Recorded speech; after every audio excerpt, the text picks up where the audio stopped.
There are two routes of cognitive processing, and if we think back to our need for cognition, people who are higher in need for cognition generally use the cognitive route processing to process arguments more frequently than people who are lower in that.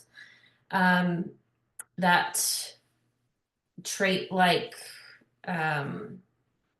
variable, and also people with higher need for cognition are likely to be more persuaded by good arguments and less likely to be persuaded by weak arguments. So that's an important note there. So our two routes of processing are the central route and the peripheral route. The central route involves processing messages carefully and effortfully, and makes us focus on message argument. It applies critical thinking skills of self-regulation. It takes time, energy, and focus.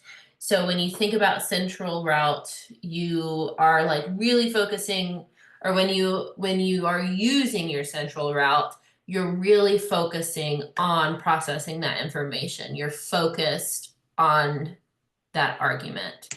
Whereas your peripheral route, it involves processing messages superficially and lazily, which is not necessarily a bad thing, right? We have a negative connotation with the word lazy, but it's not a bad thing sometimes. It's actually a really good thing sometimes. We tend to think less about the message, and this using our peripheral route assumes that humans are naturally cognitive misers. So lazy thinkers, and again, this isn't always a bad thing because there are situations where we need to think quickly and we can't spend a lot of time focusing in on a message. We can't cognitively process all of the information that we consume on a daily basis through our cognitive, or excuse me, our central route processing, because we would never get anything done. We rely on these cognitive heuristics, which are like social cues, mental shortcuts, to just like go through our daily lives. It's really important actually to use our peripheral route, especially for some daily things, or like life-saving things too. For example, stop signs, right? We're not analyzing why a stop sign is red or an octagon, or we're not sitting here really analyzing that message. We just know, and we stop when we meet a stop sign. Peripheral route processing. We tend to use this route when situations are familiar and or immediate action is required, such as stopping at a stop sign. It's quick and it feels intuitive. We just do these things normally. We don't think in extent over these things. Decisions are rationalized after the fact. So why do I stop at a stop sign? Well, because if I didn't stop at a stop sign, or if there weren't stop signs, there would be no traffic order and people would have accidents all the time.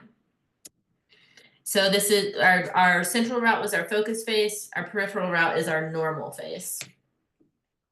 So peripheral route continued, it focuses on cues. So that's anything other than message argument, such as attractiveness, appearance, liking, authority, habit. I thought there was another one, sorry. So authority, if a doctor tells you to do something, then you're like, okay, the doctor told me to do this thing, I'm gonna start doing this thing. You don't really question it so much. You might, but generally speaking, if someone in authority, or if a police officer tells you to pull over, or I don't know, whatever they tell you to do, you're more likely to do it and not question it because they have authority. If your teacher tells you to turn in your assignments by 11:59 p.m. on a Tuesday, you're like, okay, let's do it on Tuesday. I'm not going to question it, right? So, excuse me. These process routes are really highlighted in the elaboration likelihood model. And in this model, we see laid out clearly here, the peripheral route on the bottom usually uses cues, central route on top using arguments. They both lead to attitude change, but there's one that leads to higher attitude change. That is the central route, where our motivation and ability to process is high. And then with our peripheral route, our motivation and or ability is low. So ability could be like, I have time to think about this argument, whereas I don't have time would be low ability. I'm highly motivated because this argument impacts me directly, whereas I'm not really motivated because it doesn't, right? That's lower motivation. So our central route processing uses more, or it results in more persistent, resistant, and predictive of behavior. So it leads to more long-term change. Motivation and ability, again, I kind of just went over this, so I'm not gonna really talk that much more about that. So something I didn't really talk about is one sense of being personally responsible for a decision. That also goes into motivation. And ability, situational distractions, prior knowledge, message comprehensibility. So if I'm reading an article and I'm like, I don't know what this is saying, then I'm not going to centrally process it.